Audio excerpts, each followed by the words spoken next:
আমি আপনাদের একটা কথা বলি, কয়েকটা টিভি চ্যানেল খুব ভুলভাল উল্টো পাল্টা বিজেপির কথায় এম স্কোয়ার অর্থাৎ ওদের একজন মালভিয়া আছে।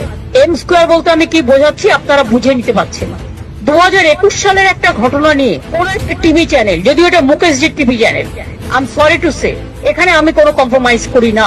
21 সালের ঘটনা নিয়ে আমার ইলেকশন ড্যামেজ করবার জন্য গত 72 ঘন্টা ধরে একতরফা ভাবে একই নিউজ দেখিয়ে গেছেন। অথচ সেই সময়টা অর্জুন সিং ওখানকার এমপি ছিলেন এবং যারা করেছিল তারা কিন্তু অ্যারেস্ট হয়ে এখনো জেলে আছে। দেখুন, এতগুলো ইলেকশন হয়ে গেল, এতগুলো বুথ, মাত্র একটা বুথে একটা ইনসিডেন্ট নিয়ে এবিপি আনন্দ সারাক্ষণ কাল 24 ঘন্টা ধরে দেখিয়ে গেছে।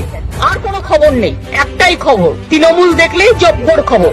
Just one sided news carry হচ্ছে, কারণ তা নাহলে বিজেপি আপনাদের ইনকাম ট্যাক্স রেড করবে, সিবিআই রেড করবে, ইডি রেড করবে। এটা দীর্ঘদিন চলতে পারে না।